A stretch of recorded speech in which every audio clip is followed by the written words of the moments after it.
Hey, what's happening? This is your host Tinto, and before we get started on this week's episode, I'd like to give a shout out to everybody that got me coffees, starting with you, Sarah. 2 generous coffees and your commentary reads, the podcast has really helped me process my own situation and know that I'm not alone.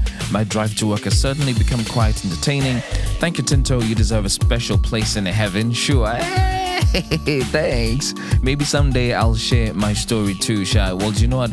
I'll be glad to host you, Sarah, and thank you so much for your generous gift. And then another 3 coffees from Sarah. Again, if you're the same Sarah, thank you. This really means a lot. And your commentary reads, I'm glad I get to learn something new every single day. This podcast has made my road trips bearable and I always get to learn. I love it. Thank you, thank you, thank you. Then next up we got Taku Villain, 10 solid coffees. Oi! And your commentary reads, sending you so much love to the guest from episode 182. I always tell people that losing a parent is the most seismic experience that I have gone through. Losing a parent as a child is particularly traumatic because your brain hasn't developed and there's no support available to children going through grief. That you were able to extricate yourself from an abusive groomer with that background is a testament to your strength and resilience. Thank you, Tinto, for connecting us to these stories and the valuable lessons that we can draw from them. Hey, Takuman, that's really solid. Thank you so much. Then last but not least, we've got, I hope I say this right, it's A or Aye. It's AAAYE and 1 generous coffee. And your commentary reads, I binge listens to all episodes in 3 weeks. Yo, chill. Great work, Tinto. If you'd like to support the podcast in a similar way, please head over to www.buymeacoffee.com/Feeling Station and give as your spirit leads. Remember, there is nothing too small to support the podcast that you have grown to love. With that out of the way, let's get straight into this week's episode. And boy, is this a mud ting or what?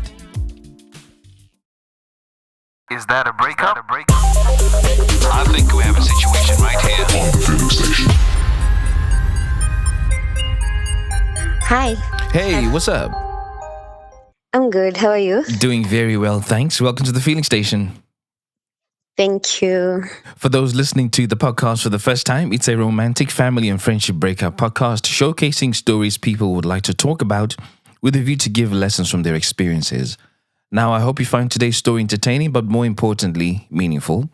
And the podcast is popular for 2 main reasons. The first being I do my best to keep you anonymous, my friend.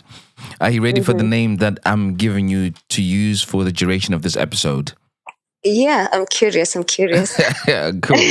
Your name comes from East Africa, Uganda in specific. Yeah. And your name is Nafuna, which is Nafuna. And what that means is somebody who brings happiness. Wow. Okay. I love it. Yeah, it's a decent name, right? Nafuna. Yeah, Nafuna. Yeah, and hopefully, fantastic. Yeah. And hopefully it's relatively easy for you to remember as well. It is. And what are you calling the person you are going to talk about today? So we're going to call him Mpitanjia, but we can shorten it to Mpita. Okay. What that means is just a person, someone who's just passing by your life. Oh. And not just a permanent person. So we'll shorten it to Mpita. Okay. Just to make it easier. So this is about Nafuna and Mpita. Yes. Cool. And the second reason why the podcast is doing really well is they're real life lessons that someone's going to walk away with from your story today. So what would you like anybody listening to it to take away? I think for me, the first thing, and this will sort of tie into the second lesson as well, is it's always important to take charge of your own life. There are certain decisions that are yours to make and not for your partner to make them for you. Oh, okay. And as you also make those decisions, it's also important to be very honest and to understand how those decisions are going to impact your life even in the long run. Wow. So, yeah. And the other lesson, I think, is to always trust your intuition. Yep.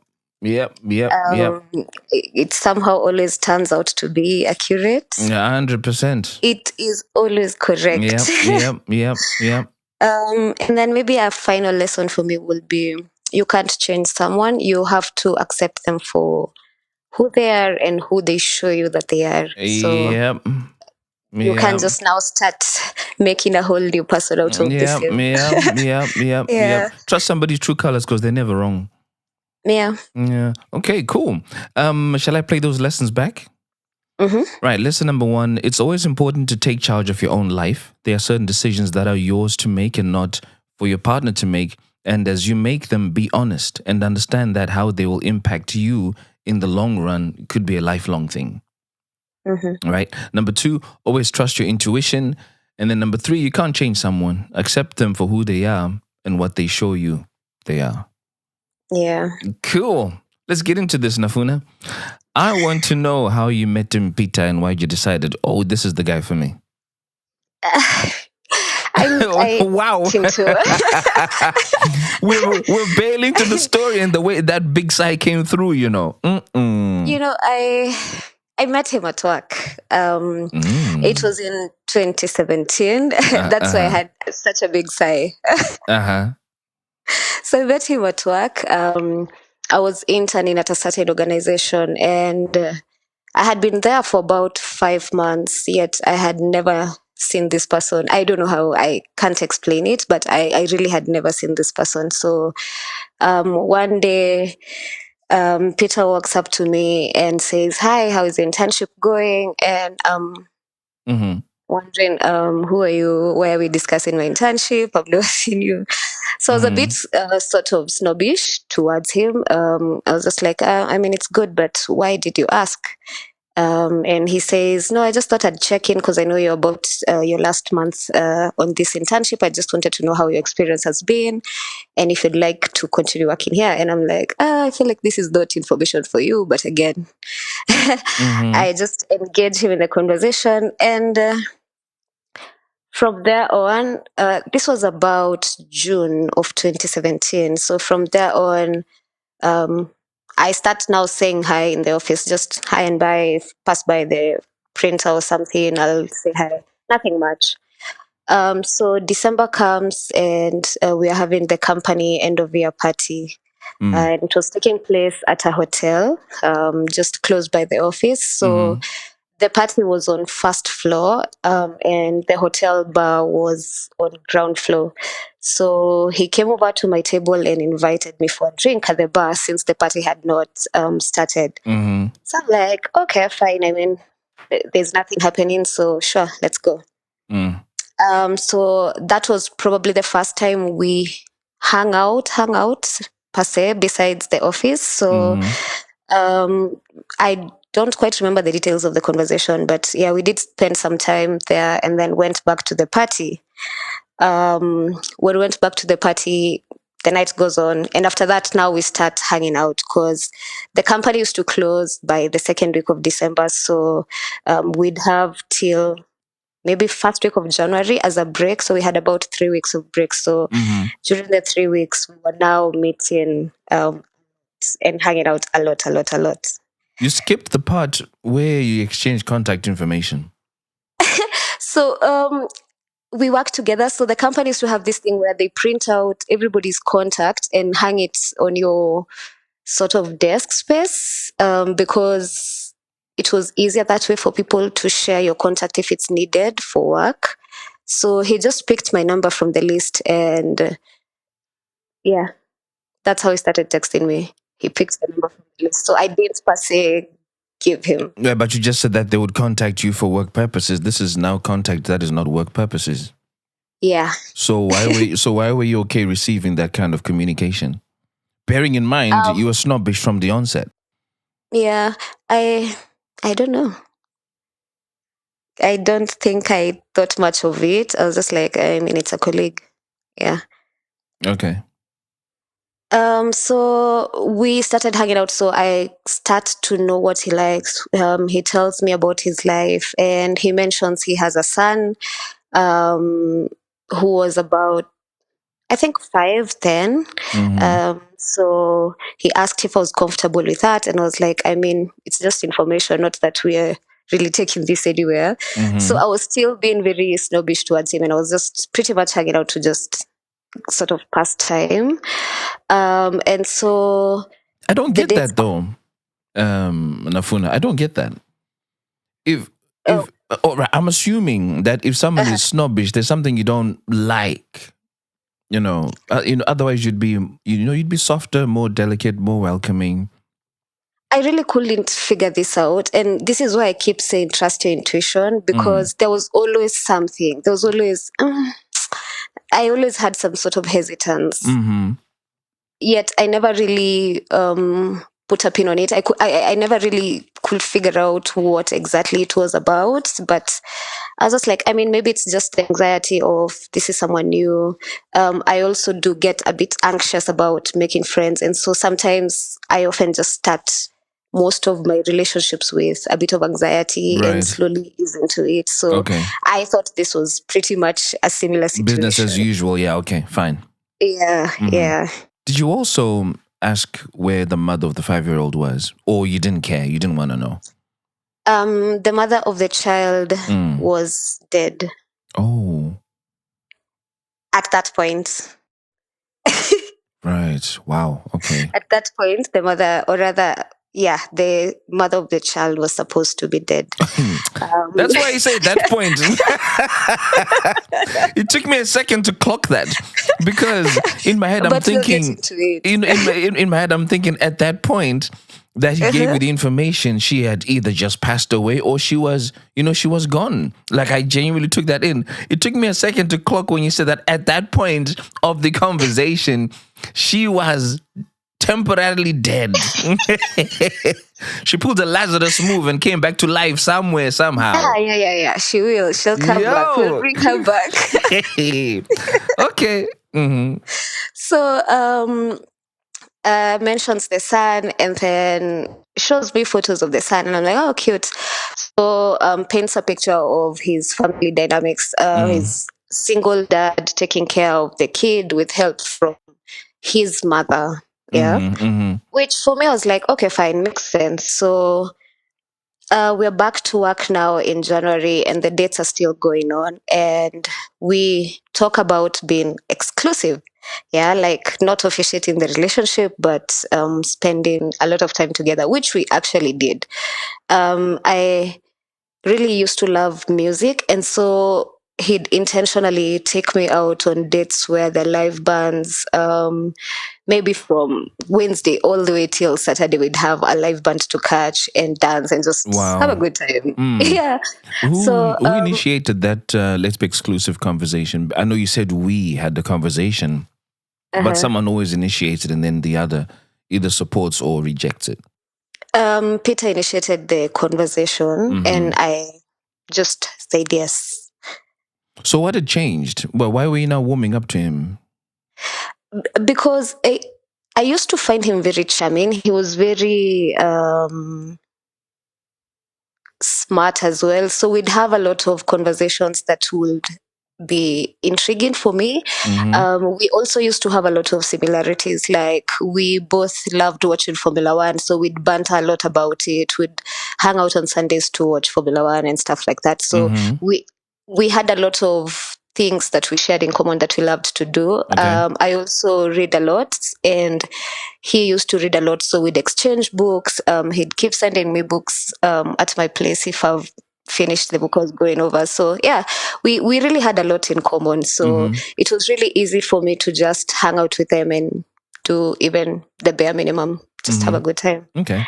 So he initiated the conversation and I wasn't opposed to it. So I was like, let's go on with it. But he also mentions he is celibate and he'd like for this to continue.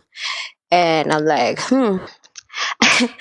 I wasn't for it. And I told him, I think for me that will be hard, but I mean, let's give it a try. So at this point, the celibacy is tied to his Christian journey. He had come from a relationship that was a bit serious, like they were just about to get married. And so he was saying after that relationship broke off, he needed to sort of take a break. And that's why he was on a celibacy journey and trying to get to know God. So I was like, okay, fine, I can respect that, but I'm not quite sure how far I can go with this. So why would that have been a difficult thing for you? I think because for me, I feel as if I need to have my own motivation of being on certain journeys. Like if I was to go on a celibacy journey, I'd have to have the conversation with myself first of what are my intentions, what do I need as an outcome of this journey. And yeah, I think for me it will be, I needed to make the decision for myself rather than be influenced by someone. Right. You needed it to be rooted in something more personal than it being imposed in quotes. Yeah. Okay. Yeah. But by what somebody's journey has been. Yeah. Okay. Right. So I told him I'm not sure how far this goes, so we'll see. So the year goes on, we still continue hanging out, doing the cool things, going for coffees in the morning at the office together and stuff like that. It was just a lot of hanging out together. So in June of that year, we happened to have sex for the first time. Hey, I thought someone was celibate. So, and to mention, I had been to his place several times before that, and nothing had happened. Like for sure, nothing had happened. So this one night, we are coming from a night out, and it just happened. So the next morning, there was a conversation around, you made me do this, you made me break my celibacy journey, a bit of guilt tripping, which I didn't quite appreciate because I had already said I didn't know how far I was going to go with the celibacy option. Yeah. So can we assume that you're the one who made the first move? Tinto, I can't quite say because also we were very drunk. So I really can't say if it's me or him. I really don't know. Yeah. So it happens and he starts guilt tripping and I was like, okay. And from there, because before that he'd invite me to church, to go to church with him. So the invitations to go to church stopped somehow. He'd just be like, oh, today I'm going to church with my son, or today I'm going to church earlier than usual, excuses here and there. So I was like, okay, fine. So I didn't push it much because I also wasn't a member of the church he used to go to. Catholic, he was Protestant, so I wasn't quite opposed to going back to my church. Now, he starts getting a bit distant, and at the office now there are rumors of him hanging out with someone else. And yeah. So, and this other person is the one who's doing most of the things in that relationship. In that she's the one taking him for coffees. She's the one buying him gifts. She's the one doing most of the efforts. She used to drop him home as well. So yeah. So I How did you get this information about what she was doing? I think people telling me, because people knew that we had been going out for a minute. So people started asking me, by the way, are you aware he's now getting coffees from XYZ? Was she new to the company? Yes, she was new. She had recently joined. Okay. And how come you were still at the company? I thought you were going to be leaving imminently at the time that you met him. I was on internship. They offered me a longer contract after that. They offered me a 1-year contract. Yeah. Right. Okay. So now our dates have started reducing and time to hang out has started reducing. And I can start feeling the distance. And every time I ask, he'd be very defensive. He's like, oh, it's just work, or, audits are going on, da da da. He'd always have something to justify why we're not hanging out. Yeah. So come October of that year, this particular person who was rumored to be having something with him comes to my desk, and I notice she's wearing a watch from a brand we kept talking about. So, because I felt as if I honestly felt bad, because I felt as if now this confirmed all the rumors that I had been hearing. Yeah. And it also confirmed that he had been the one who bought her the gift of the watch. Yeah. So I decided to confront him, and he denied. He said, I've told you time and again, there's nothing going on between me and this person. And so if you still want to insist there's something, then that's your problem. I'm like, okay, fine. So I decide to confront the lady. And the reason I decided to confront her is because, one, we were friends, I'd say. Not friends, like work buddies. We'd also go to the gym together. So we used to hang out with her a lot. We used to talk a lot. She knew I was in a relationship, but she didn't know with who. I never used to mention details of the person, but we'd talk about such stuff. Interestingly, you're describing it as a relationship, and yet you guys have had a conversation about being exclusive. Without it being a relationship. Mm-hmm. I remember when you mentioned that, thinking this could be problematic. Because what does being exclusive mean, and yet you're not in a relationship? It doesn't add up. And now you're describing it as a relationship. Does this mean you guys viewed this very differently? Did you view exclusivity different to being in a relationship than you did? I think this was also problematic because there was never a time when timelines, or rather the titles, were really defined. Yeah. And the conversation kept being postponed to another day. We'd be like, we'll figure it out as we go by. So there was also that issue of me, in my head, I'm treating it as a relationship, whereas maybe they're not seeing it as a relationship. So you kind of created your own problem then? Yeah. Okay. So it's the morning of work. I don't remember. Oh, it was a Wednesday morning when I decided to confront this lady. We were coming from the gym, and I just asked her. No, I just decided to tell her that I'm going out on a date later that day, which was true. We were supposed to go to one of our usual music hangouts. It was at a place just close by to work. So I did mention to her that, I'm really excited about today because I want to go to work, and then after that I'll rush home and change because I have a date with my boyfriend. And she says, oh, really? Tell me about it. And I was like, oh, he's actually someone who you know. And she starts asking, what do you mean? I'm like, yeah, it's someone who is within our network, so you know the person. And I just asked her to guess because I told her it's a colleague, so it will be easier for you to guess. And so I just literally asked her to guess, and we went around the office like naming people, the male figures in the office. And when she mentions Peter's name, I'm like, yeah.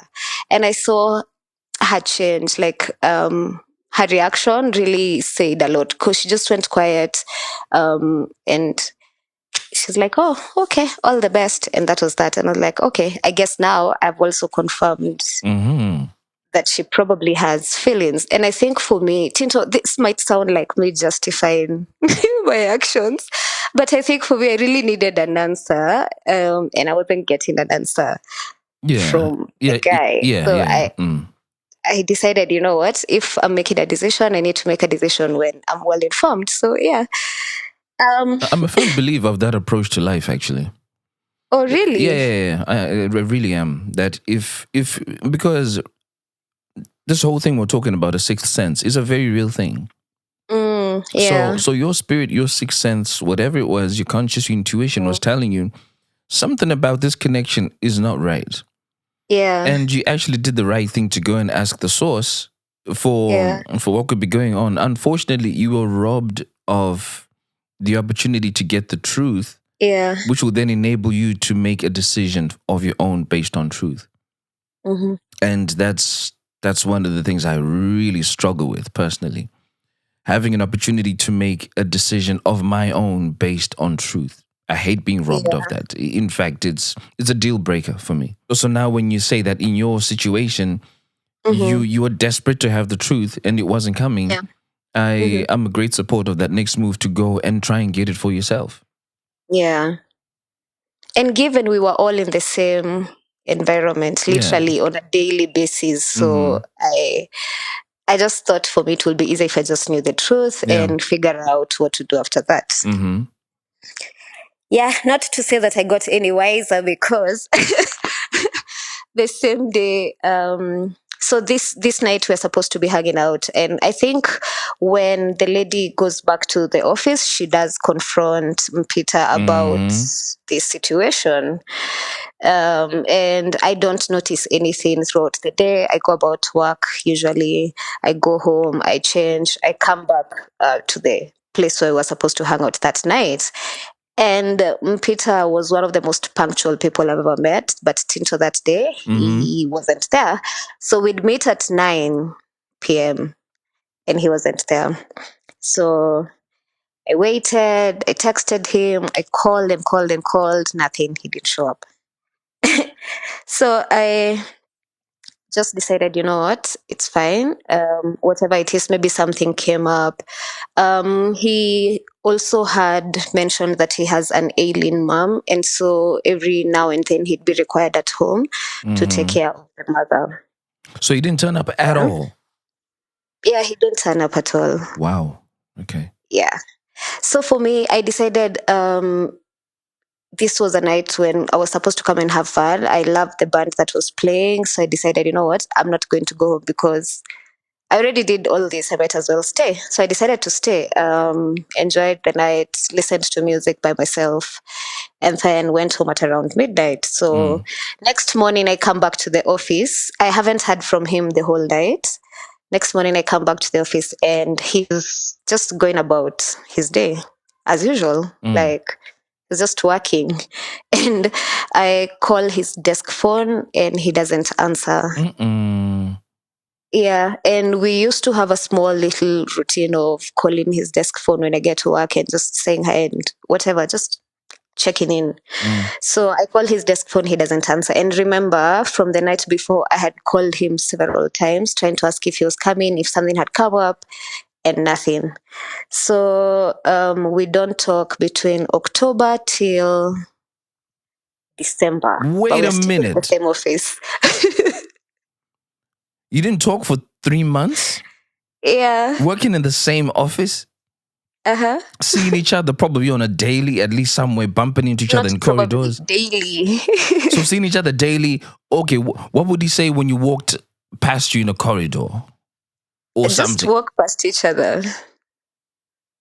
Wow. Okay. Yeah.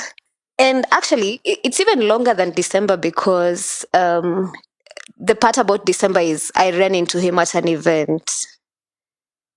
So not that we even spoke. Yeah. Did you want to ask something? I think I cut you. No, I mean, I've already asked. I'm just really stunned that 1 minute you guys are talking on the phone regularly. You would pass by each other's desks and have chit chat, have coffee, and it's just gone cold turkey this quick, and and there's no explanation or yeah, okay, yeah, it's just a lot. It is. But anyway, so December comes, and as usual, the company has taken a break. So we are attending an event. It's a festival that happens like every quarter of the year. And Tinto, I see him at the place, but he's with his ex-fiancée. Wait a minute, ex-fiancée? Yeah. Remember I had mentioned that there is... That the one who made him go celibate? Yeah. How did you know what she looked like anyway? Because her photos were still on his Instagram, what is it called, timeline. They still had photos of their relationship on the timeline. Yeah. Okay. So I see him at the event, and because I was with a friend who knew him, she's like, oh, do you want to go say hi? And I was like, no, there's no need because it's just awkward. And I also tell this friend that that's the ex, so I don't know how to go about saying hi. And so for me, I just decided I'll stay at the event and just not talk to him. So I stayed. At some point, he did try to come talk to me, but I just didn't respond. And yeah, that was that. So the same event used to have an after party, and the after party was now at a club. So we go to the club, and we're a lot of common friends there. And Tinto, this guy, Peter comes with another lady now. Hey, man.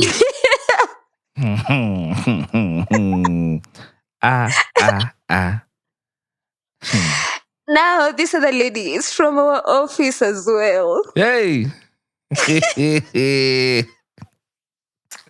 Was she also a new lady to the office, or she'd been there longer than all of you? No, she had been there longer. Hey, okay. So I decided, you know what? Now this is too much, because it's literally just today you were with your ex, and then now you've come here with someone else. I don't understand. So for me, I just decided, you know what?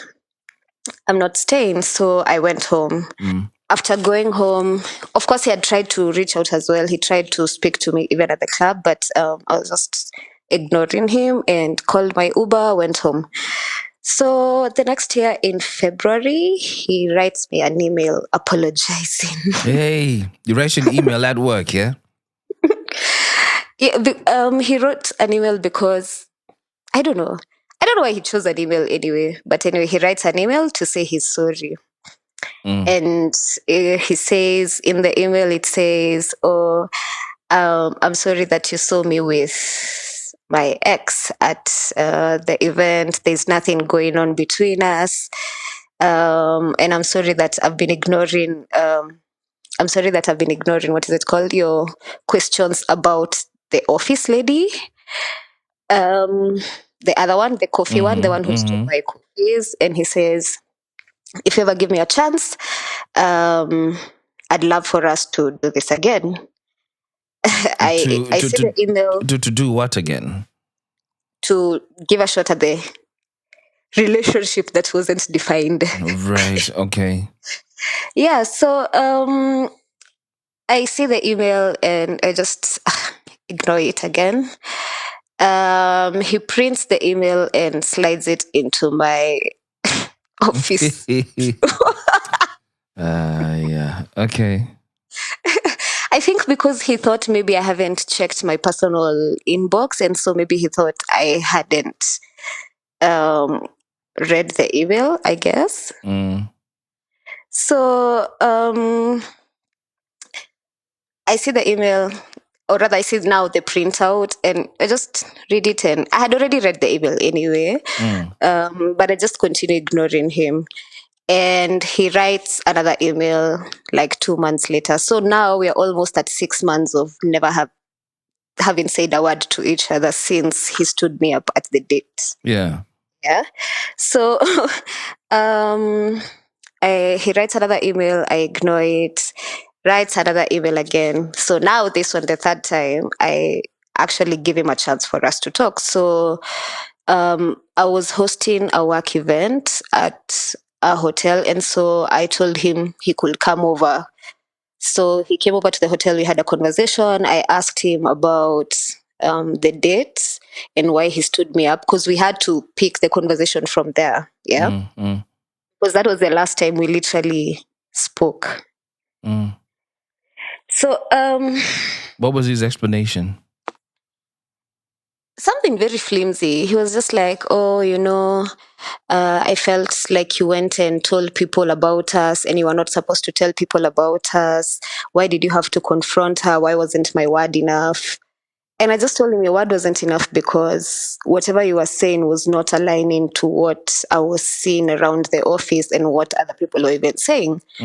And so I told him also your reaction to you should have come to the date, or rather you should have even told me there's no point of you going home and changing and coming for the date. You should have just sort of communicated that you didn't appreciate how I handled that situation. And so he's just like, I'm sorry I didn't even acknowledge your questions about her. I should have done more too.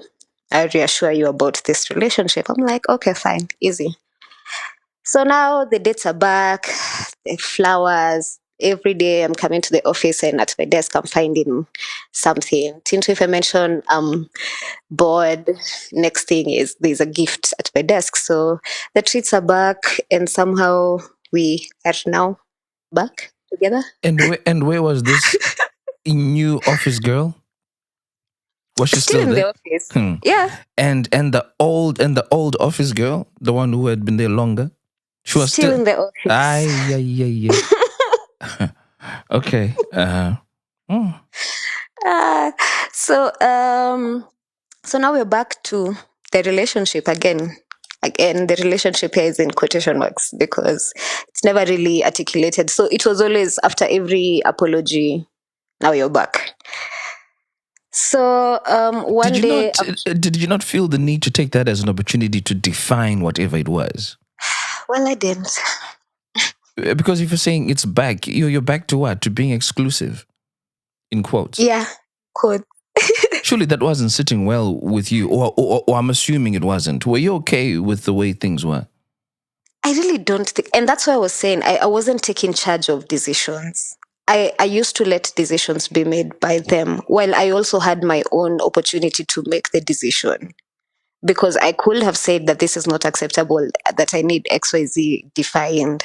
So I really wasn't. I was just flowing with things. Okay. All right. Yeah. So one day we've gone out again on one of those summer musical nights, and I get a message from my ex-boyfriend. Mm-hmm. And because Peter was the one holding my phone, he sees the message. Yeah. Mm-hmm. When he sees the message, he opens the conversation and finds that I had been talking to my ex. Nothing, what is it called? Nothing about getting back together or something, just basic conversations. Like what? Like, how are you doing? How are things? Stuff like that. Who cares? He's your ex, right? Yeah, he is. So why are we entertaining him? I was very hung up to that relationship. I used to keep comparing the two. In that I'd find things about Peter that were different from him, and vice versa. For instance, Peter was a workaholic, while this other person wasn't a workaholic. So there was more time to spend together, more time to do things and stuff like that. So I used to do a lot of comparing of the two without necessarily communicating it to Peter. It still doesn't explain why you'd entertain someone. That's just an attribute of them. He's a workaholic. This one is not a workaholic. Okay, so what? I don't know. Because you knew that as a fact, right? Yeah. These are pure facts. It still doesn't explain, well, to me, why you would still be messaging him. Yeah, I was I was still entertaining my ex for sure in terms of conversation. I used to feel as if I had emotional, what is it called? Attachments. Because I'd get I'd find him more, maybe has more empathy than this other person. And so it was easier to have conversations with him than with Peter. And so I think for me, it was honestly just emotional cheating, I guess. He broke it off with you, didn't he? Yeah. Okay. So so he sees the conversations and he gets very, very angry. Mm-hmm. Like Tinto, he was so angry. The rage on his face. Oh my God. I was so scared. I remember asking him to give me my phone, and I had left my handbag in his car, which had my house keys. So I asked him, could you give me my handbag that's in your car so that I just go home? I feel like you're too angry. Mm-hmm. for me to be around you. Maybe we could have this conversation tomorrow. And he says, there's nowhere I'm going. And I'm like, what do you mean? So he says that he's not giving me my handbag and I'm not going home and that we're going to his place. And so we end up at his place. But Tinto, the whole time, he wasn't saying anything about the conversations. He was just angry. And I remember being so scared because I was wondering what will happen, like what's going to happen. I just I had a strong feeling of, I can't quite tell what he's going to do because he seems so angry, but he's not even talking and he's insisting that I must go over to his place. And so the whole night I could barely sleep. Because I was just literally shaking because I was scared he was going to do something. Yeah. Not that he had done something before that, but for some reason the rage that night was just too much. Yeah, maybe too much. And also it was the first time I was seeing the rage from him. So the night ends. The next morning I go back to my place. Of course, we don't talk for a number of days, which for me, I was like, it's probably because he still needs time before we can have this conversation. And so for some reason, we just continue in the silence, and somehow things have started becoming distant. He's not talking about it. He's just been quiet. And I just let him be. So for me, the most I did was say, I did apologize via text and told him it was wrong of me to have been having conversations with him, but I had no ill intentions from those conversations. So that's all I did. I didn't pursue it much. So after some time, he reaches out and we talk about it, and we agree that moving forward, there'll be no conversations between myself and my ex, which I said, fine, that's fine. So I wasn't really, it didn't seem like something big to be asked to do. So I just told him, fine, it's okay. I'll stop speaking to the guy. Yeah. And now, again, we're back together. Okay. Yep. So over time, I've started noticing small things. Like one day we were on a date and a lady calls him, and the lady says that the kid has refused to do his assignment. And so he asks for for the kid to be given the phone so that they could speak. And so they start talking, and he tells the kid, if I come home and find you haven't done your assignment, you're going to have it rough, or something like that. So I remember asking, I'm like, who was that? And he was like, no, it's just the nanny. She called to say that the kid is not doing his homework. And Tinto, I didn't quite buy that. I don't know. It didn't feel... For me, there was something questionable about that explanation. There was something very questionable about even how he responded on phone. And from there, I started being keen on any conversations he'd have about the son. I started now keeping my own trail of records. Remember, he has said all this time that he's a single dad. And so things like on Saturdays, we can't hang out because he's taking the kid to maybe swimming or golf or something. So he's hanging out with the kids. So, sorry, as far as the arrangements with the son are concerned, he said he lived with the boy as a single dad? No, the boy lived with his mom. Okay. Peter's mom. Okay. Yeah. And I'm assuming Peter lived elsewhere. Yes. Okay. I did have access to where he lived, so the son will come over sometimes, but not every time. Yeah. So after this conversation on phone, I started being keen about the conversation about the son. So I started noticing things like whenever he'd send me a photo of the son, I'd see the background of that photo is an apartment. You see how apartments are usually in blocks, and so the reflection on the window, you can see the next block. Yeah. So I'd see that this is an apartment and not a home. Yet he says that the mom lives at home, in a home. So things were not making sense. The mom being who? The grandmom? Yeah, the grandmom to the kid. Okay, yeah. Yeah. So for me, I'm just taking my own notes and not questioning the guy. So every time he'd send me a photo, I'd start scrutinizing and checking the environment to see what is different. And so on a different situation altogether, we had gone out of town. And then I decided to take a break. I asked him, we needed to stop by to get, I think I needed to take some water or something. So I asked him to stop by a petrol station. And as I come back from the shop, a call comes in and he picks it from the Bluetooth option on the car. So it's a lady on the other side. And the lady says, hey, how are you? Are you coming over today? And the guy is like, I'm not sure why.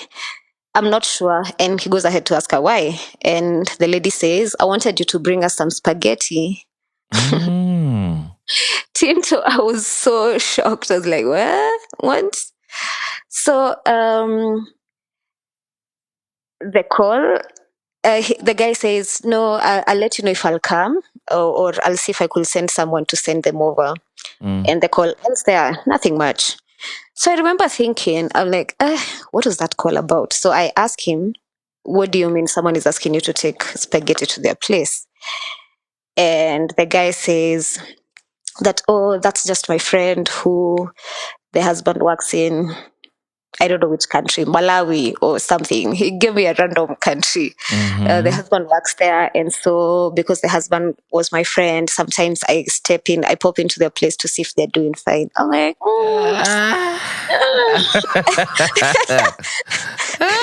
okay. So we were on our way to some place, it's really out of town. So I decided, you know what, I'm not wasting this trip. I'm going to have a good time regardless, and I'm not going to think about it. So the trip ends up having so much like sort of anxiety, because we're both walking on eggshells, because we both don't want to have the conversation of what was that about. Because the answer he gave was of course not satisfactory, and he knew I had not accepted that. Anyway, another hangout again. And this lady calls, but this time the guy declines. The same lady who had called for spaghetti. So I'm seeing consistency because I can see the name, the caller ID, most of the times. In the car? Or? Yeah, in the car. So this is also in the car again. So when she calls, I asked him, why did you hang up? Why didn't you pick? Because this is not the first time she's called you. Normally you do answer the call, so why don't you want to pick? And he's like, no worries, I'll call them later. I'm like, okay, this is strange. So this particular night we're with Peter and a high school friend of mine. We'll call her, what do we call her? Kate? Let's call her Kate. So it's myself, Kate, and Peter. So we've decided to go hang out at a local spot. By this time, it's COVID, and so there's curfew going on in the country, and everybody needed to be home by, I think it was 9 p.m. then. So it's after work, so we only have a few hours to hang out, and after that, everybody needs to be home. So we go to the club. I'm still doubting why he had to decline the call. I'm still asking myself, why does this lady keep calling? And so I become agitated and I ask him, I'm like, I'm still not satisfied with the answer that you gave me about this person. Why does it keep coming up? He's like, oh, you're just trying to make things complicated. There's nothing there. He just dodges the whole situation. I'm like, okay, fine. So we go home to his place, the three of us. So myself, Kate, and Peter. And the minute we get home, I wanted to take a shower, but I couldn't reach for the towels at the top shelf of the closet. So I asked him to come help me get the towels. So I step back and I see a pair of heels tucked somewhere at the corner of the closet. What, up where he was reaching or at the bottom? At the bottom, but they were put. He had tried to tuck them at the farthest corner. Yeah. But because I've moved back, now I'm seeing everything. Eish. So I just sarcastically make a joke. I'm like, "Oh, I see you had a guest," and I take the towel and I go to the shower. Tinto, a few minutes later, I'm being dragged out of the shower. I have soap all over my body. I'm literally not understanding what has happened because I was just showering. I left Kate at the living room. I left Peter in the bedroom. And so I'm not expecting anyone to be dragging me anywhere. So he pulls my hand and he's holding my hand so tight. And he takes me to the living room. Please remember, I'm still not dressed. So my friend Kate is like, what's going on? Yeah. Yeah. So Peter starts saying, this friend of yours is accusing me of cheating. Look at her. She's accusing me of cheating just because she's seen a pair of heels. I'm like, hey, I didn't even accuse you. I just asked you. I see you had a guest. So my friend is so confused and she's like, what's going on? And she tries to get context because remember her, she hasn't seen the shoes. She hasn't had me making the comment. She literally has no context of this situation. Yeah. In the process, the guy is just saying, oh, those heels belong to my neighbor. She had come here for a party and then she left them because she was tired. Let's even go and ask my neighbor.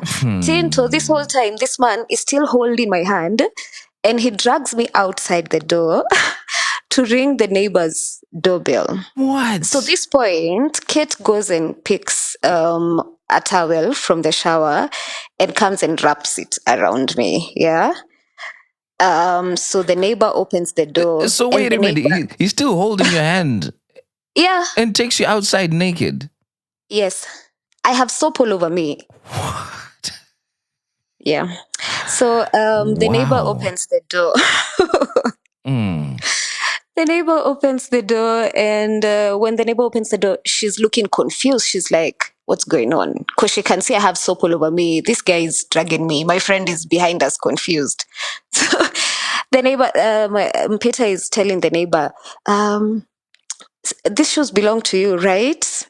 And the neighbor is looking at him confused, like, no. And I just tell the neighbor, you know what? This is not about you. Just please go back inside. Never mind us. Just leave it alone. Yeah. And the neighbor goes back inside. And so the three of us, we go back to the house. And Tinto, I start asking him, why are you dragging your neighbors into this? And first of all, why are you dragging me out of the house when I'm fully naked? And he's like, because you want to start saying I'm cheating and I'm not cheating on you. And this whole time he's shouting at the top of his voice and he's so angry. And again, the rage comes back. And Tinto, I don't know what happened. Next thing, the guy starts strangling me. Oh, no. So when Kate sees this, she pushes him and she gives me a hug. And at this point, I am confused because everything has happened so fast. Quickly, yeah. I still haven't processed how 1 minute I was showering, the next minute I'm dragged outside and all of that. So Kate is trying to calm me down, and remember it's lockdown, so I can't go home, but I want to go home. Oh, no. And at some point, Peter's rage becomes something else, and he starts saying that he wants us to get out of his house. But I'm like, what do you mean? It's curfew time. There's lockdown. We literally can't move. We can't go anywhere. We can't even get an Uber home. So what do you mean we're going home? So I told him, regardless of who you call, even if you call your security guards, we'll have to spend the night here. Yeah. And then tomorrow morning fasting, we're going to leave. And so he goes to the bedroom and locks himself. And I go outside and sit on the stairs. Tinto, I sat on those stairs till morning. Wow. Because I couldn't bring myself to go back to that house. I was still shaking. I was still trying to process what just happened. And where was Kate? I asked her, I told her I needed to be alone outside just to sort of calm down and also process what has just happened. And so she just sat by the couch. At some point she dozed off. So when it was morning, I went back to the house. I was so cold and numb. And we left. And so we don't talk again. I don't know for how long. Maybe another 3 months. And he sends an email. Rah. And you're all still at the same workplace? Yes. Jeez. I know. So yeah, he sends an email apologizing and saying that he needed to come clean about how the heels ended up at his house. Now the thing is, for me, those shoes, Tinto, belonged to the office lady, the coffee lady. Remember that one? That's what you told yourself? No. They really belonged to her. Like, it's shoes I had seen before. Wow. So you knew. So I knew. And so he did acknowledge that he had hosted her. They had come from the office and apparently it was too late and something, just a really flimsy excuse about it. And so he says that's how the shoes ended up there. So while I was on my break talking to him, I decided to go digging for more information. And turns out that he had even gone to this lady's parents and they had even had conversations of getting married. Rah. Yeah. The office lady? Uh-huh. Unbelievable. So they had had conversations of getting married and he had been hanging out with her family. And you know, the funny thing is, Tinto, I spent so much time around this person that I don't understand where he still had time to spend with other people. I really can't figure that out. Where there's a will, there's a way. Because, or maybe I also have a version of the story whereby I think I saw him at night a lot. Because remember, most of our hangouts are at live bands and bars and clubs and stuff like that. So I really never understand where he was getting time to do these other things. This guy's a magician. Oh God. When I remember those days. Hey. Yeah. So the lady had been promised to be married. So the minute Peter is back to talking to me, because of course every time he sends an email, accompanies it with gifts, and he does the most at some point. Yeah. He'd do a lot of bombarding me with gifts that it used to feel manipulative, especially on times when I'm not talking to him. So I'll come to the office and find there are flowers on my desk. I'll come to the office and find chocolates. I'll find just random thing. It even got to a point where my work desk mate used to be so excited. She'd be like, "Oh, what do we have today?" So we and remember, sometimes I'm not even talking to him, so I'm not even acknowledging the gifts. But for the gifts to stop, if I start talking to him, the gifts stop. Right. So sometimes I used to feel as if I have to respond, otherwise he'll keep doing things. Yeah. So after this Brown Hills situation, we don't talk for about a month. And where, by the way, you said you went digging. Where did you go digging for this information? I went digging around the office. Wow. From people who told you before that they are an item, or... But I'd want to not... Maybe this will be me telling her side of the story, which maybe will be wrong. But anyway, what happened was the coffee lady, once she knew about our situation, I think she also sort of felt bad, maybe because the guy had promised certain things. And the guy had also told her about the celibacy thing. So for them, they were actually practicing the celibacy on their side of the relationship. But you guys were now having sex willy-nilly. Yeah.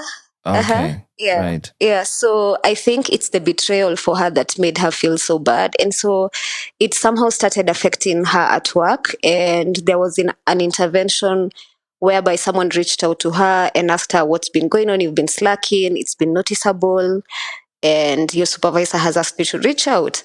And so the girl opens up to the person, and that person spilled the beans. So yeah, so that's how I got the information. Okay. But I think for me, I really felt bad for her because I didn't know that they were at the level where they had even discussed marriage. Wow. That's insane. Yeah. So, anyway, that situation ends and he reaches out after a month. He asked me out on a date. He's like, can we talk? I'd love for us to talk about Wait, something. what situation ends? After the Brown Hills fight. Just the Brown Hill fight ends. Yeah, Okay, yeah. So after the Brown Hills fight, he reaches out. He's like, can I talk to you? Can I see you? When could we link up? And I agree to meet with him. Mostly because for me, after the whole, remember how tight he was holding my hand? My hand was bruised at some point. I also wanted to understand the strangling, and I also wanted to understand the rage, because I felt as if I should have been the one who was angry about the situation and not him. So I justified me hanging out with him that way. So I told myself, you know what, I actually need this conversation because I feel like it will give me some level of closure. And when we hang out, we end up not talking about the situation. And just like that, we are back together. Jeez.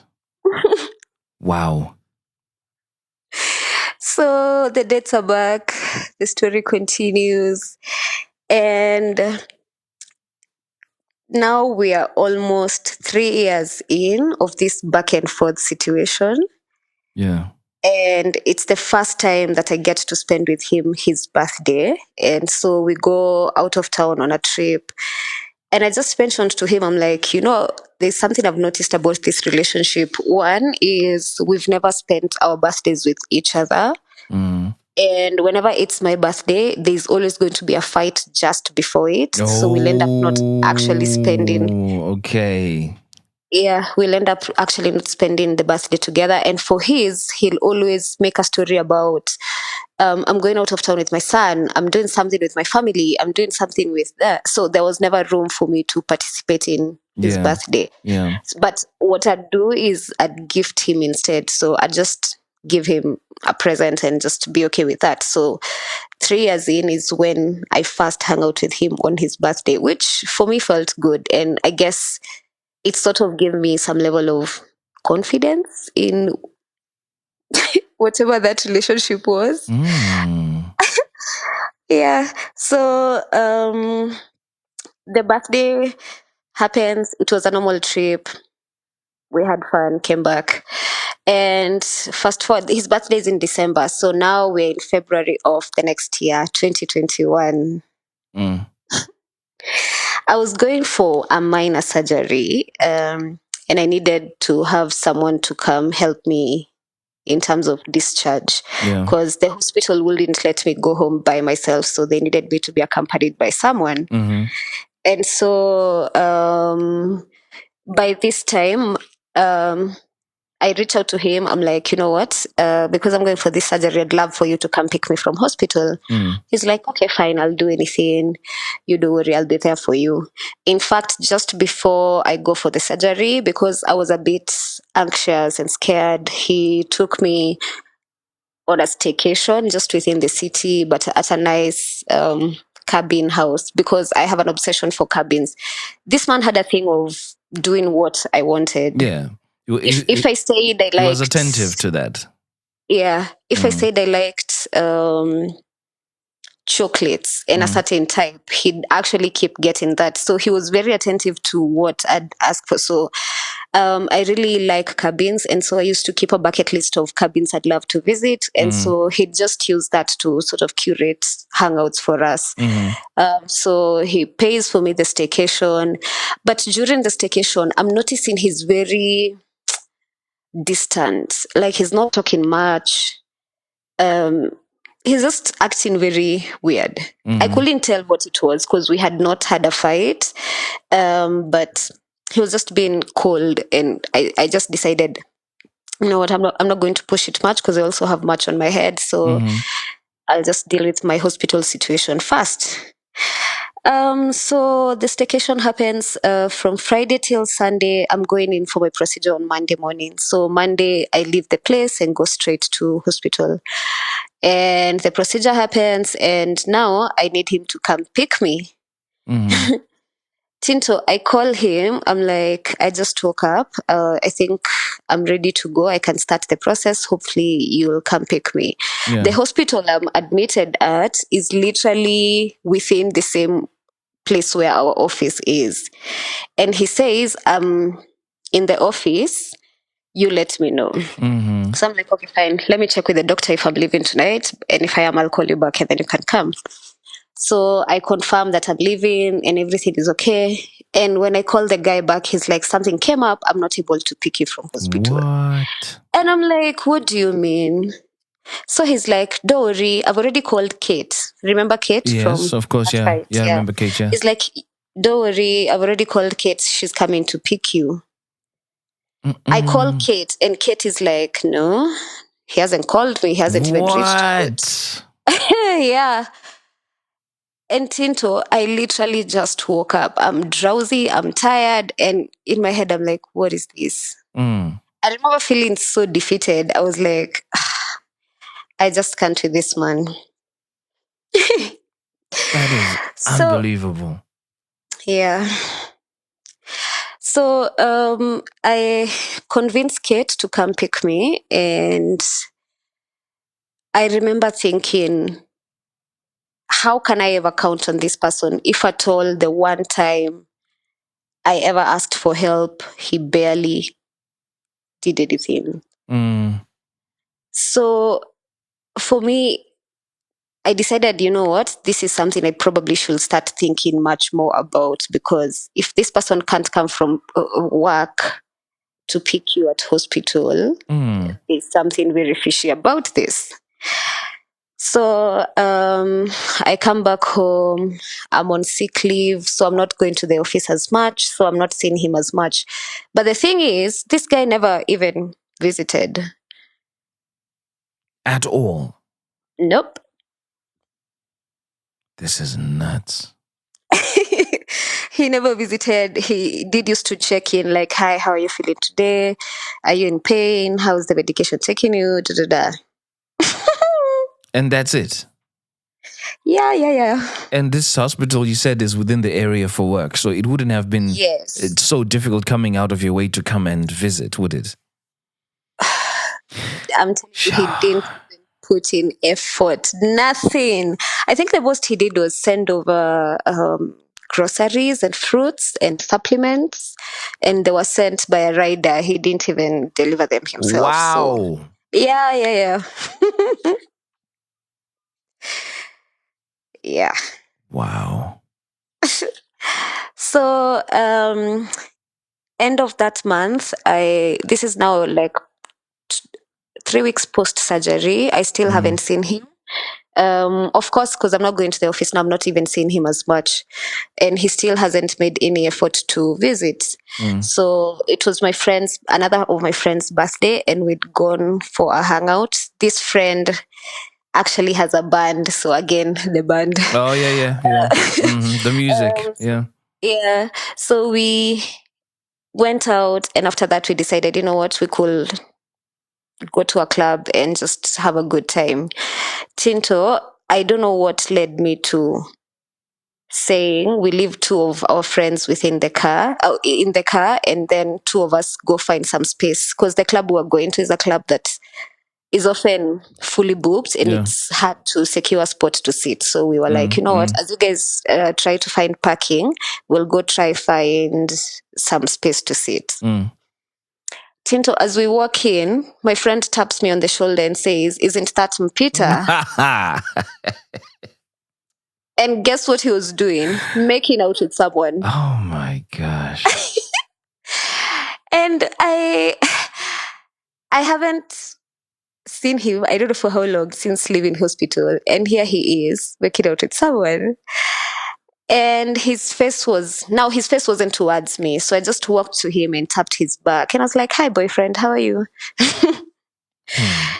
And he was so shocked. Because he wasn't expecting to see you, was he? Yeah, he wasn't. Yeah. So anyway, after saying hi, I just go ahead. I'm like, remember, I'm committed to having a good time, regardless of the environment I am in. I'm like, I'm not going to make my friends go home because we found him there. We'll just have to sit at a different corner of the club and just have a good night. And so we do find a nice corner to sit, which was totally a different direction from where he was seated. But he came looking for me at some point. And I remember asking myself, why do I need to talk to this person? Because he didn't show up. He didn't even make any effort. He wasn't even apologetic about not picking me up from hospital. So I wasn't feeling the need to have a conversation with him. But my friends were like, this man is literally standing here staring at us, and it seems like he won't stop until you talk to him. So I was like, okay, fine, we'll talk. So we step away and go outside the club, and he's trying to say, "Oh, how you doing? So good to see you." I'm like, are you serious? Yeah, he's treating it like it's nothing. But anyway, I do express my frustrations and tell him that I actually expected more from you, and you didn't do that. And he was like, "I'm sorry. I thought you didn't want people in your space. That's why I wasn't bombarding you." Now that was his excuse for not coming. Really? but somebody's not feeling well, right? They want to have people that matter as close to them as they can be. Imagine. Oh God. So yeah. So he's like, "I'm sorry. I think I'll do better." In my head, I start thinking, I think I want this to end. And so I just start slowly looking for reasons to justify me leaving, as if I already didn't have enough reasons. Yeah. So back to work, another lady comes in and he starts hanging out with her. Another one, a new one. Yeah. Can I ask a question? Was this guy in a high position at work? Did he hold a high office? Well, a managerial position, but not really higher than that. Not something executive, yeah. And how big was this organization? Say employees, was it like in that particular office, not globally or regionally? Like 50 people. Hey. Okay, yeah.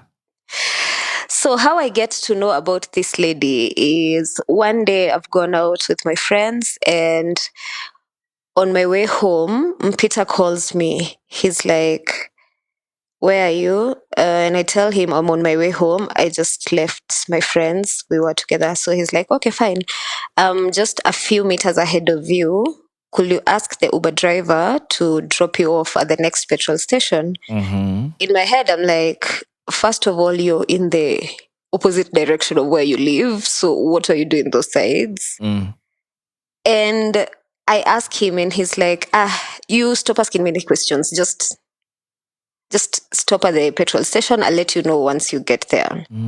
So I'm like, I don't know. Anyway, so I stop at the petrol station, get into his car, and we go home.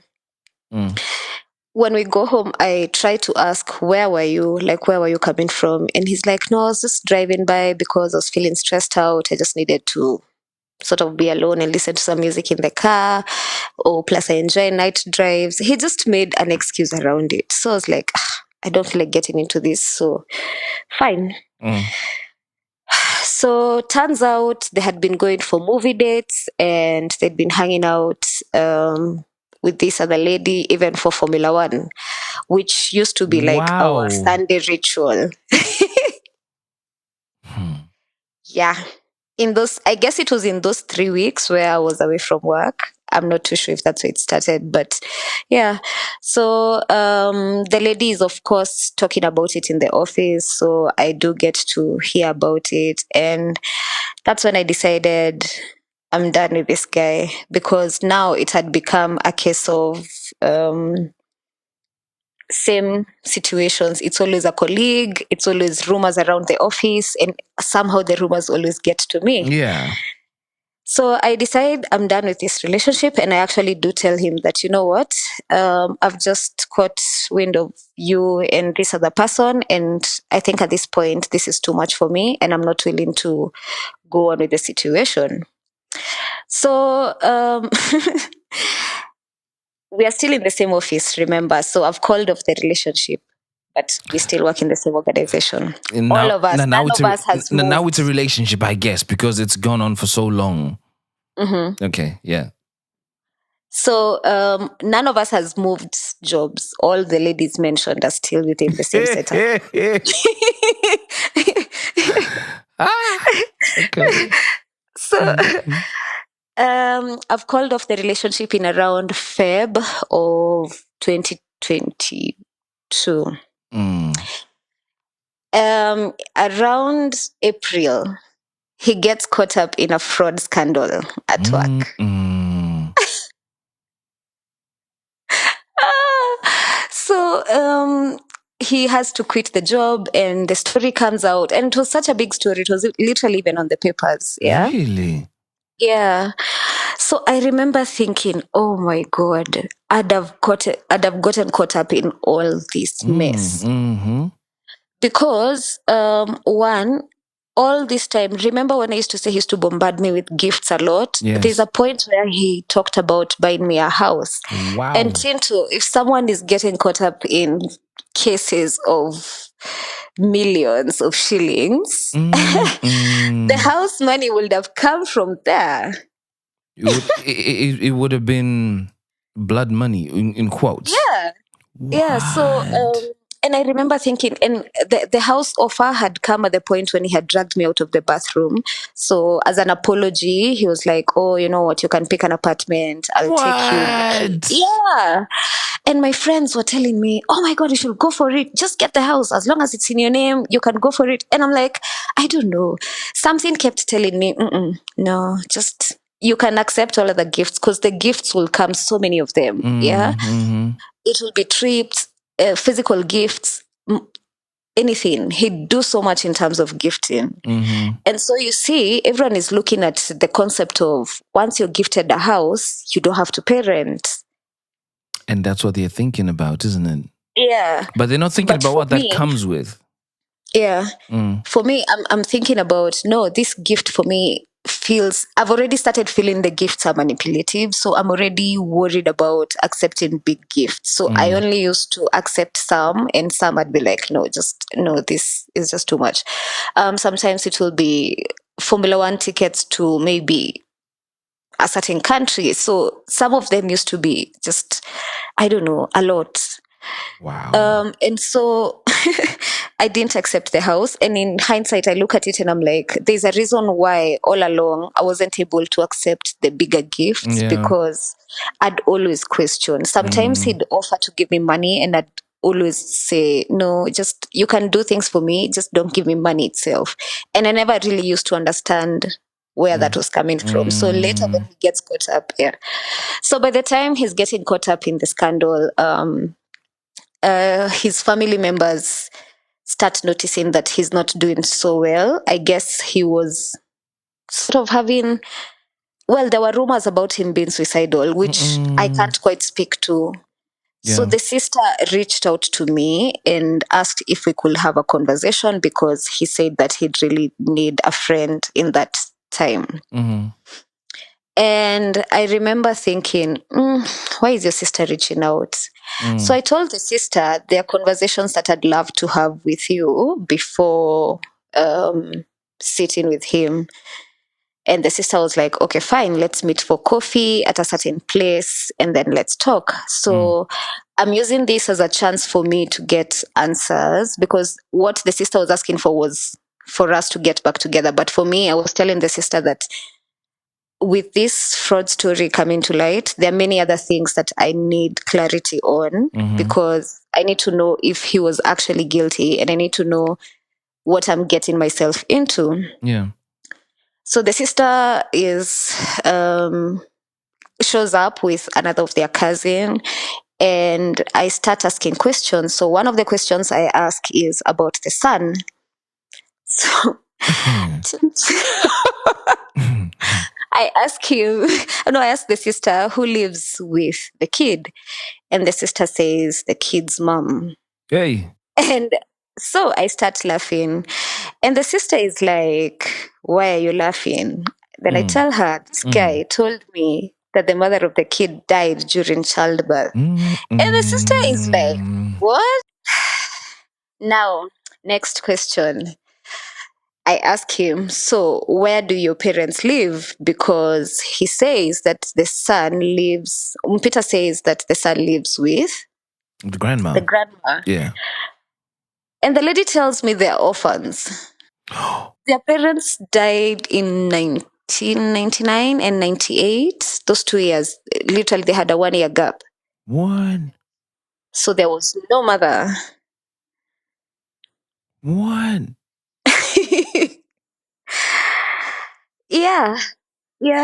So remember the photos of the baby in the apartment? So the baby actually lives with the mother, his own mom. So this guy had killed the mother of his child for all these years. That is unbelievable.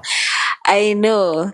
So the sister tells me they're orphans. And I'm like, what do you mean you guys are orphans? This guy has told me you guys live with your mom. I know your dad. He says that the dad died in 2016, but the dad actually died in 1998. Oh my gosh. I can't believe what I'm hearing. Yeah, so at this point, the sister is so shocked. She almost can't, she's like, you know what? I have nothing else to say. And she's like, if you never ever want to speak to this guy, I will never force you to speak to him. If you never ever want to talk to him, I will respect that, because for sure you have been through a lot, all this time. So now, the mother of the kid is the lady who called about spaghetti. So all this time they had even been talking while he was saying the lady is dead.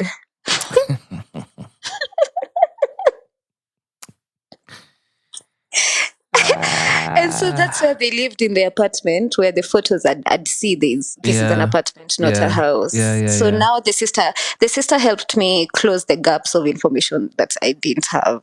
Yeah. So another lie that was there was that he used to say he went to a certain high school, but he went to a totally different high school. So after this coffee date with the sister, I just tell the sister, now you see, all this information I've been having is literally a lie. And the sister had even invited us to her wedding, which was happening the end of that year. And the sister was like, so were you going to come to the wedding and then discover all these things, or what was actually going to happen? Wow, yeah.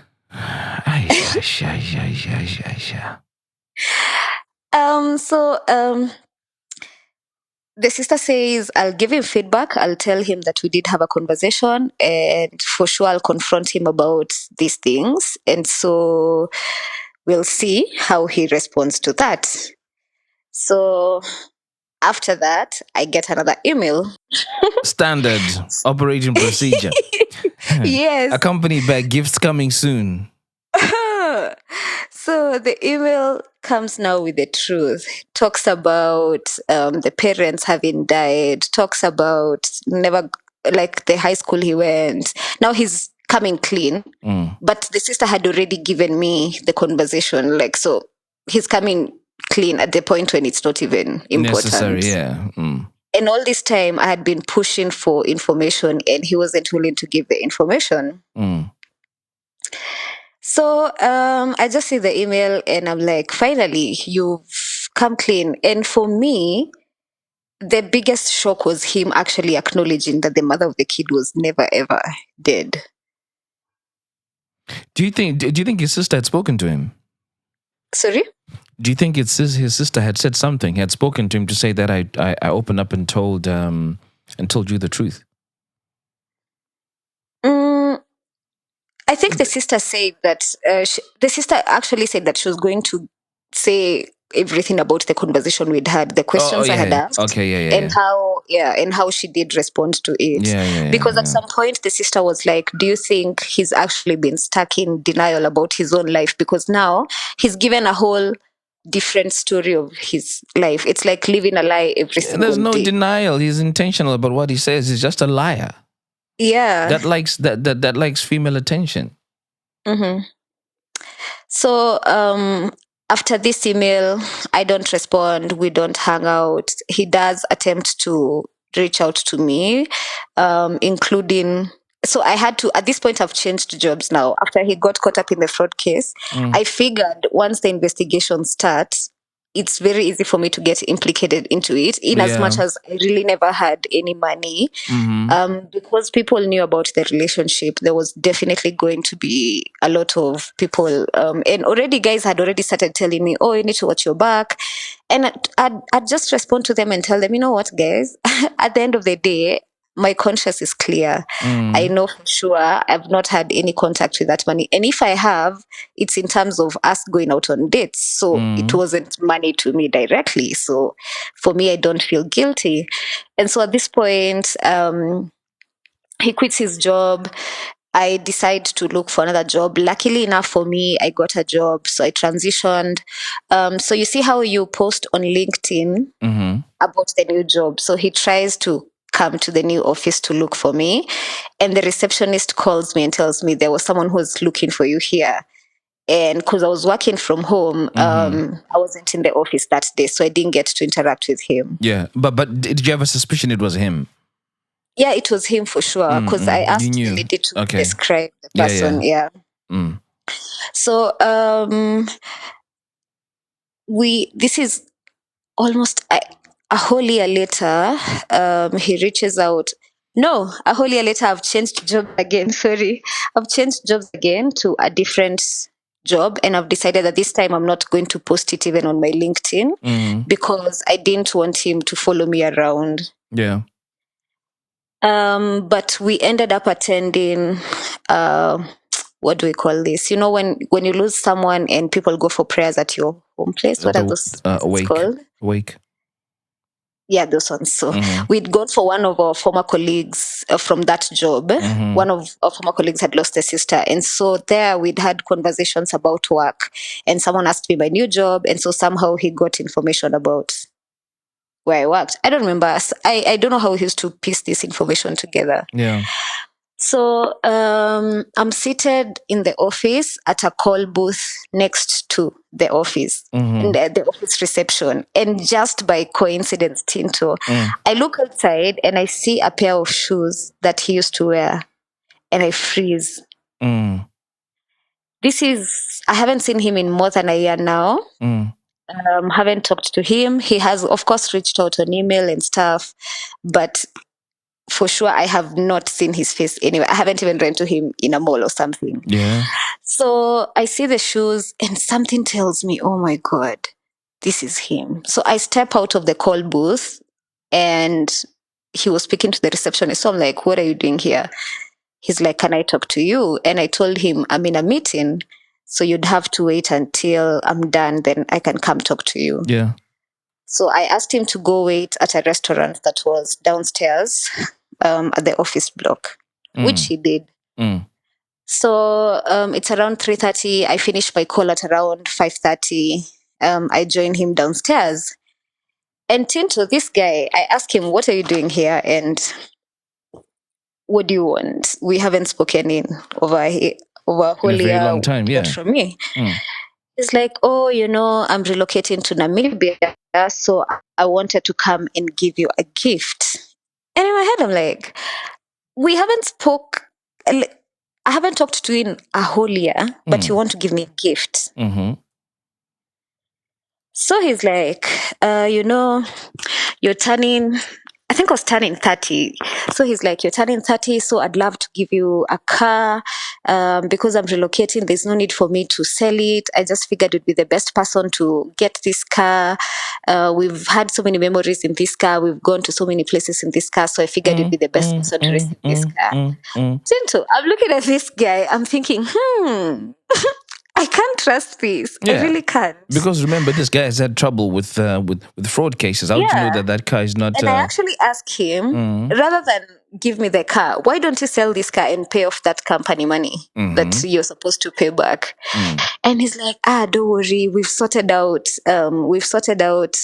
the case with my family members. I'm like, okay, fine, easy. But I tell him I can't accept this car. And I told him mostly because we're not together, so there's actually no rationale for you giving me a car. And two, there's nothing that makes sense about you randomly waking up and deciding to give me a car. So I'm not going to accept it. So he's like, you know what? I'm going to give you a number of days. I relocate on Saturday. Today is Wednesday. I move on Saturday. My flight is on Saturday night. So you have some time. I'll talk to you maybe later in the week to see if you've changed your mind. So I tell him, I'm actually not going to change my mind, but since you're insisting, you go ahead. And we part ways. So Friday comes, he comes back to the office space. So now this time I'm like, oh God, I don't want this to be happening in the office where people are seeing us. This is literally a new job. I'd rather people don't know about this. So I asked him if we could have the conversation outside of the office. So we drive to a nearby, what is it called? Restaurant. And while we are there, for some reason, all along this hangouts of ours, there was a lot of alcohol. But this one day, I just decided, you know what? I don't want to drink. You don't want to drink, Yeah.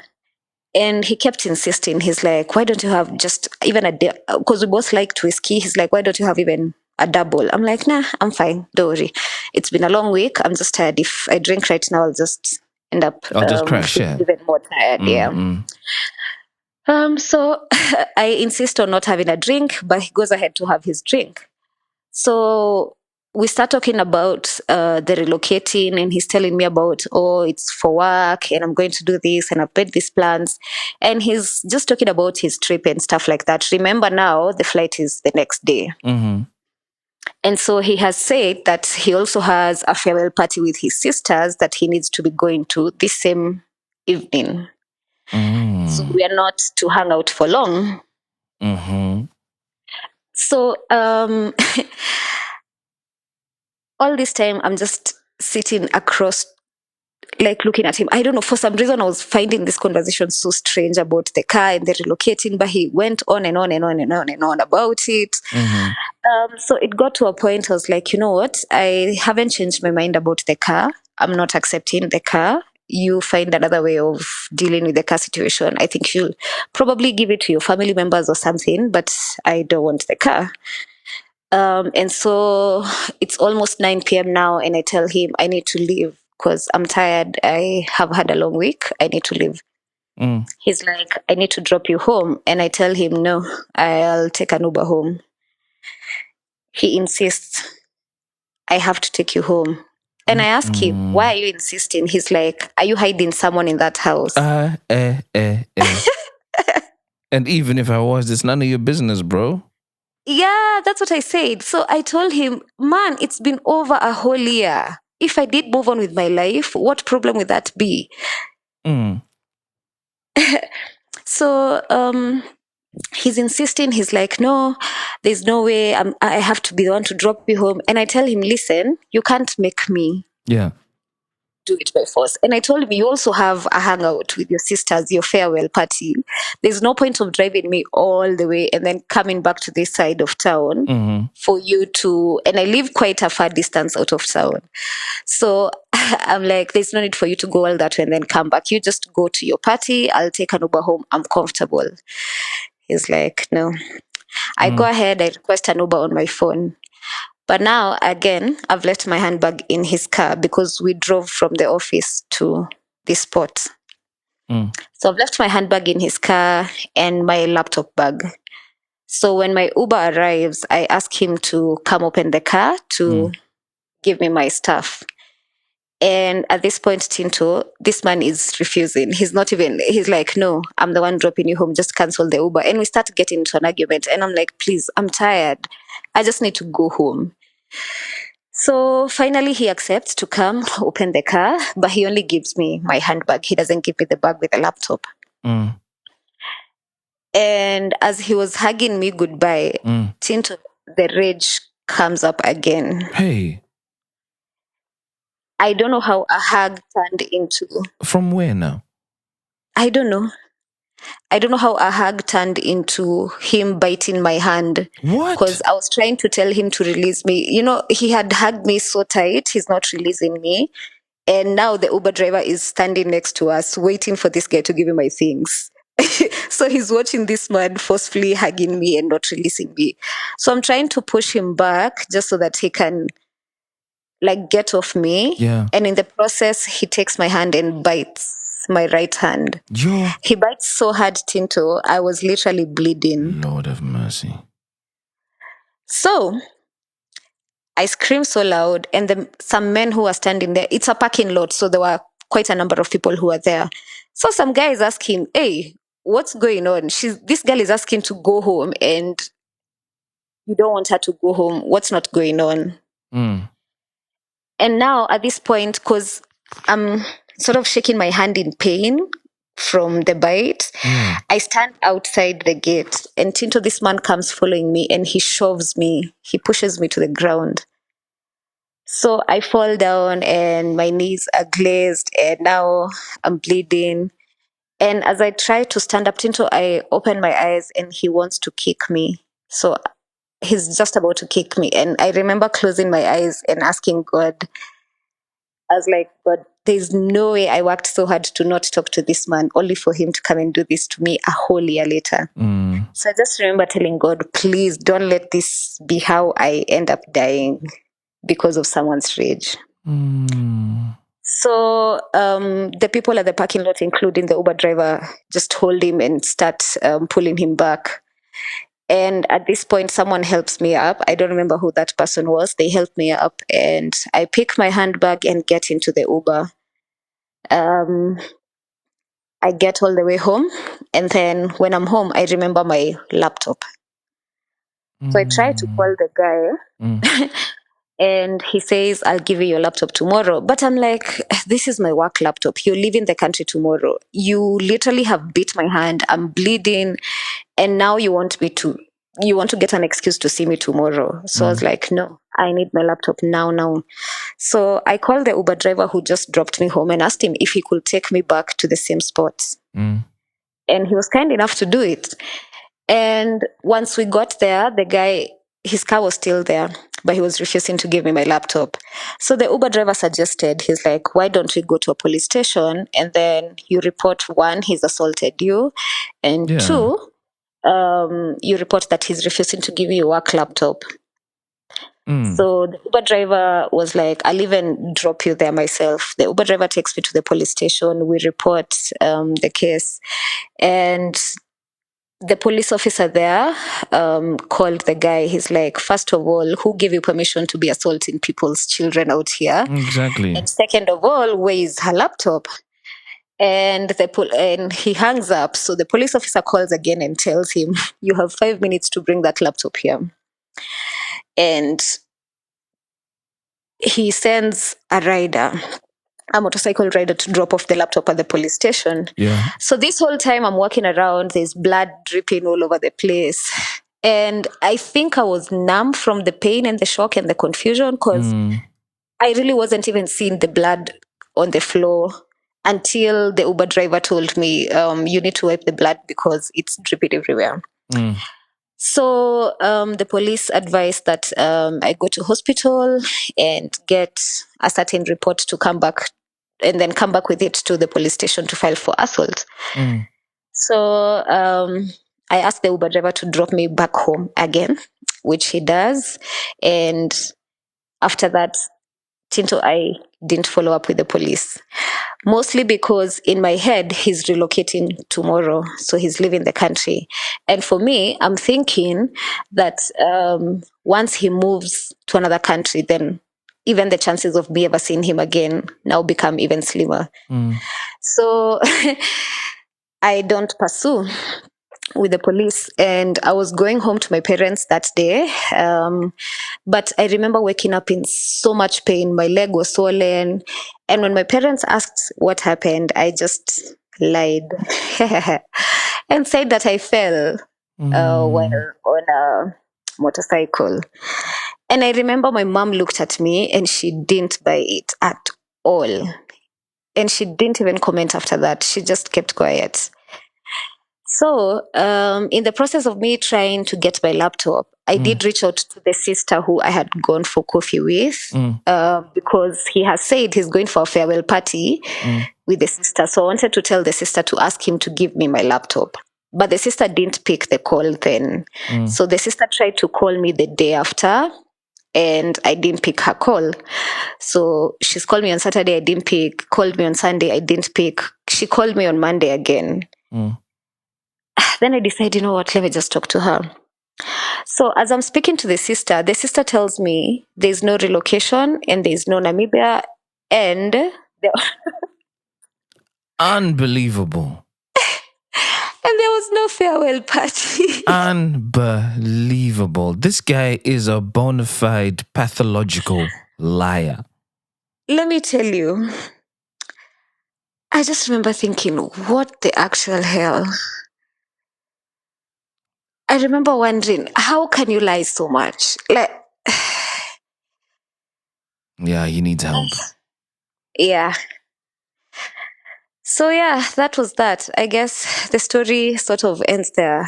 But why didn't you go back to the police, by the way? Because you've been abused. Because in my head, I figured making it a police case means we also have more interactions because I'll have to be showing up for the follow-ups of the case. Right.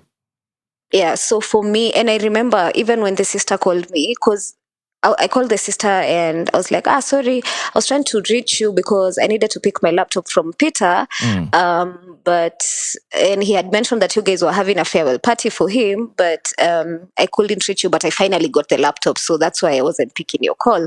And the sister's like, wait, what? She's like, what farewell party? I'm like, yeah, but he said he's moving to Namibia.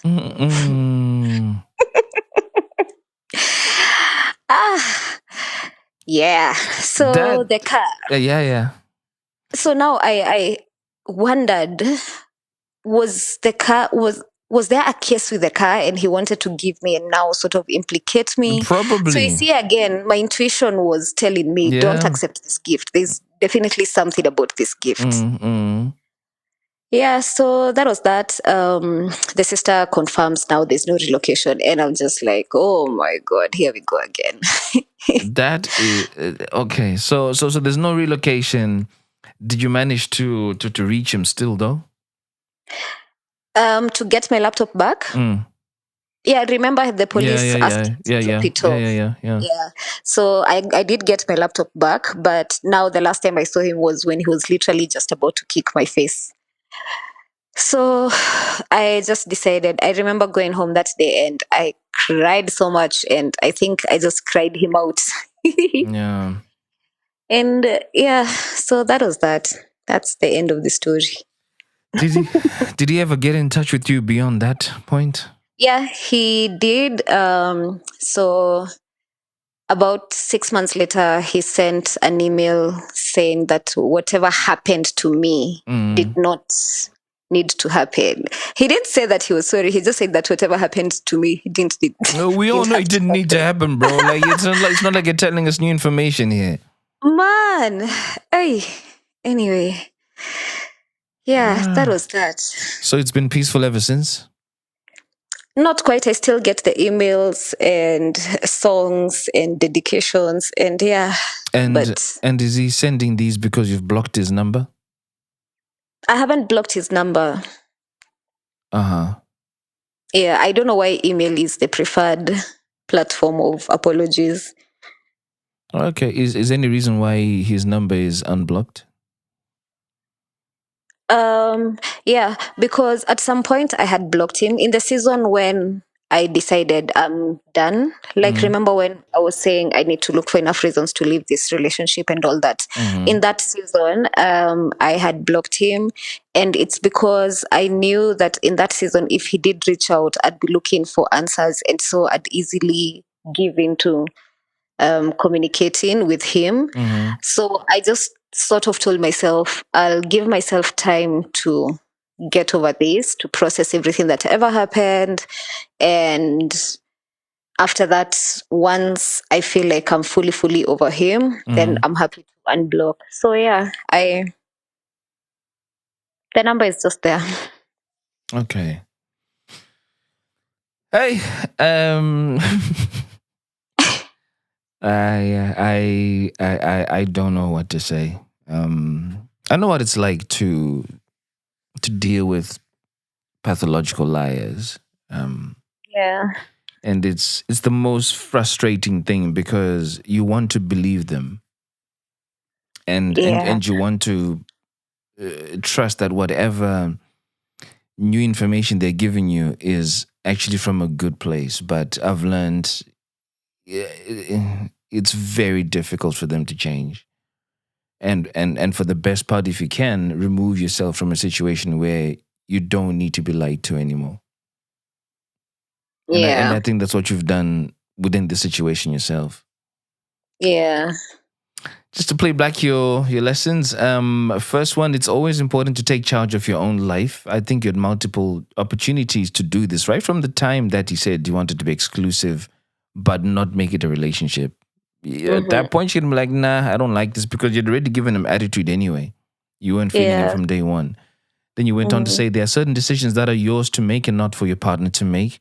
And so make them and be honest and understand how they'll impact your life even in the long run. Yeah. Right? Because now I guess you got some trauma that you need to deal with.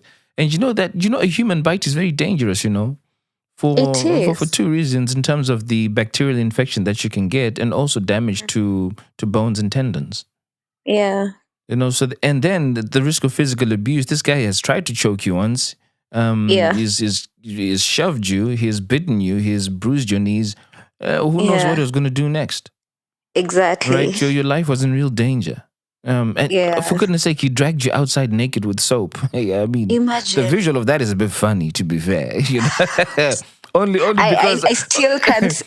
I dread thinking that the property had CCTV cameras and probably someone. Oh, can you imagine somebody eating rewind on that all the time? That's. I'm sorry that you had to be disgraced in that way. Yeah. And then lesson number 2, always trust your intuition. This is very real in your situation, that your intuition was telling you something from day one. And then next up, you can't change someone, accept them for who they are and who they show you to be. Again, he's really showing his true colors. 1, he's a serial philanderer. 2, he's a pathological liar, and then also he's got emotional regulation issues. He can't control his temper. And what he's about, and you have no business interacting with someone like this. And also, he is not celibate. Yeah, he's not. Again, I've been down that road, been told somebody's celibate when they were not, and it's not nice. And they happen to be a pathological liar too at the time. So I think for me, it doesn't make sense for adults to lie. I don't understand. Or even children. It makes no sense for anybody to lie. Children in Africa, sometimes children lie because they don't want to be beaten. No, and then they end up being beaten anyway. Then they end up getting beaten up because they've lied. It like lying serves no one. Yeah. In any shape, size, or form, it really doesn't. Yeah, and the mask was going to fall off anyway. Yeah. Hey, well, thanks, Nafuna, for sharing that very interesting story. Thank you for having me. And you guys have been listening to another episode of The Feeling Station. I'm your host, Tinto, and I will catch you in next week's episode. Tell me what you're feeling. That is on Daru Raini and the track is Tell me what you're feeling.